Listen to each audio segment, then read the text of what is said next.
Fiona was just 15 when she was groomed by a boyfriend. He became her pimp, forcing her to sell her body for sex on the streets.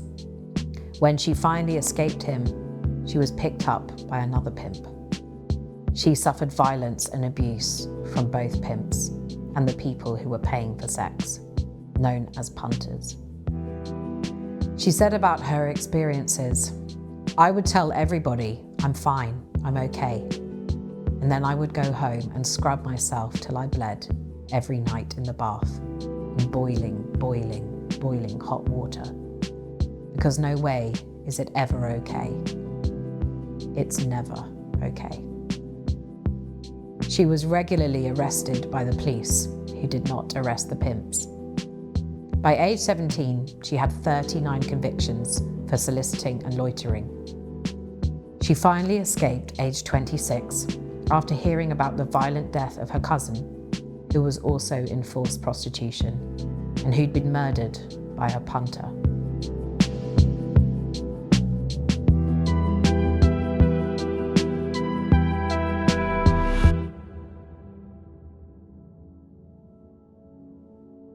Fiona's story is not an isolated case. 105,000 people in the UK are estimated to be in prostitution. The vast majority are women, particularly from Eastern Europe and Asia. Some might ask why we should care about what consenting adults do with their bodies. Surely sex work, as they call it, is a choice. But the reality is that 90% of women in the UK who are in prostitution want to leave it. As Christians, we care about commercial sexual exploitation for three main reasons. 1, it violates human dignity. 2, it devalues sex. 3, it damages vulnerable people, particularly women. The sex industry violates human dignity. We believe that every human being has been created in the image of God and is of inherent, infinite dignity and worth. We all have value because the Creator of the universe has imprinted Himself upon each one of us. In the Bible, we read about when Jesus met a sinful woman, which was a euphemism for a prostitute. The people around Him looked at her in disgust. If this man were a prophet, he would know who is touching him and what kind of woman she is, that she is a sinner. But Jesus saw her and welcomed her and spoke to her. "Your sins are forgiven. Your faith has saved you. Go in peace." He saw her not simply as a sinner, but as a woman who was created, valued, and loved by God. But the sex industry puts a price on people's bodies. It reduces women to the status of objects, bought or sold to fulfill the sexual urges of so-called clients. Liz Miller, the founder of the International Organization for Stopping Exploitation of Women, said, "At its core, sex trafficking is the monetization of sexual domination of one human being over another." One survivor described how she was perceived by her clients. "I may as well have been a plastic doll. After they'd had their way, I'd lose my appeal and they'd dispose of me."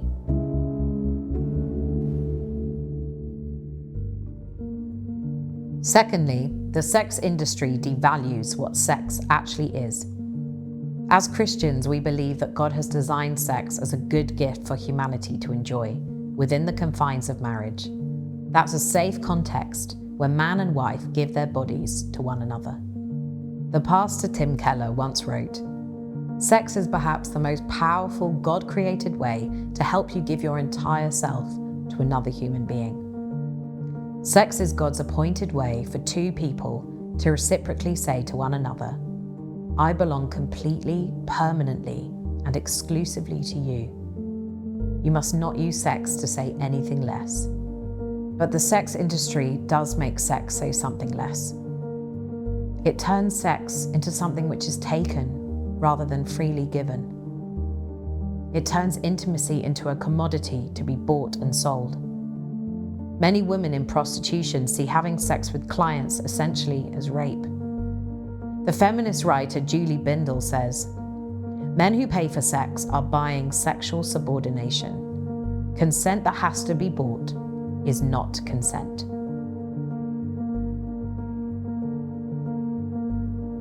And the sex industry does real damage to vulnerable people.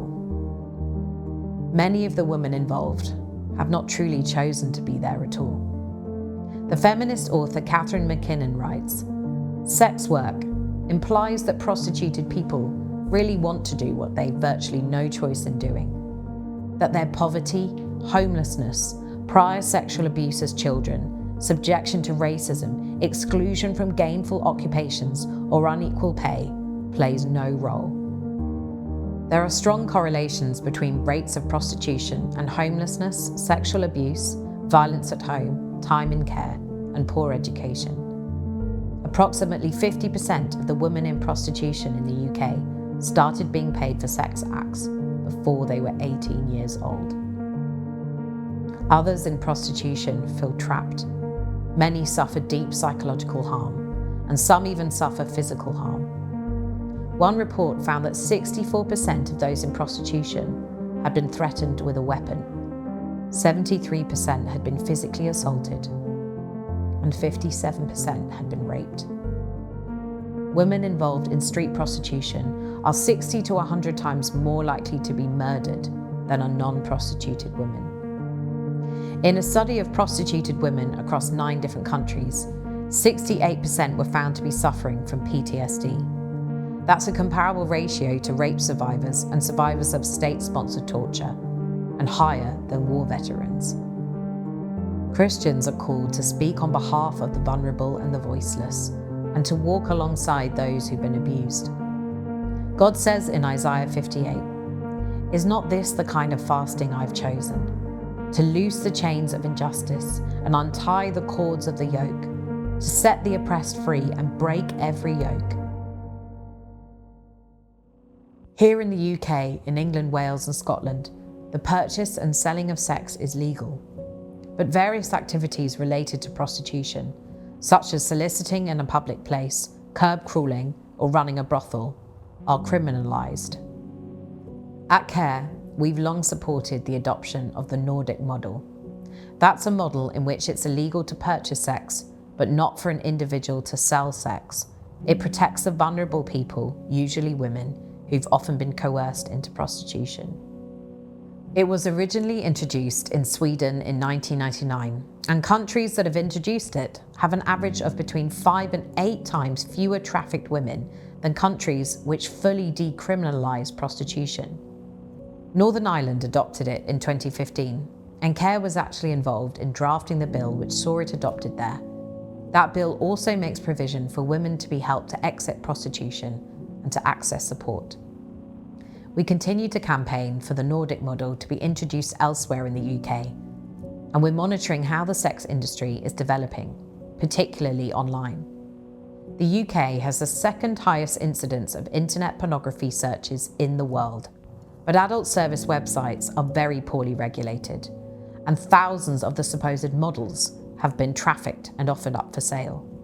Websites like Pornhub host user-generated pornographic content without verifying the age or consent of those involved. 45% of scenes featured there include at least one act of violence or aggression.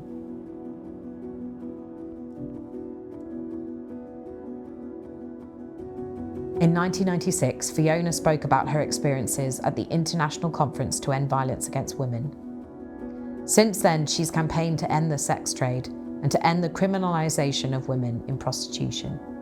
She says, "We need to stop promoting this idea that men have the right of sexual access to women as and when they want, women of whatever age they want, whatever size they want, whatever position they want.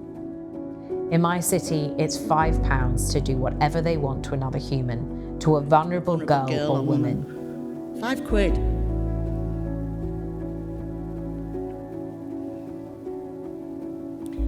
They're probably going to have 20 men a day, 30 men a day.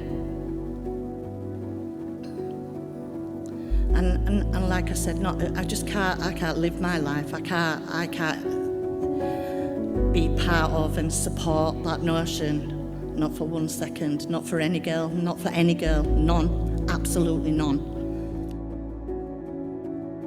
As Christians, we believe in a better story. In a story where human beings are more than just body parts to be sold, but have value and worth. In a story in which evil never goes unpunished, where abusers will one day be brought to justice, and in a story which offers hope and healing to people who've suffered in horrendous ways. Jesus said to the woman, "Your sins are forgiven. Your faith has saved you. Go in peace."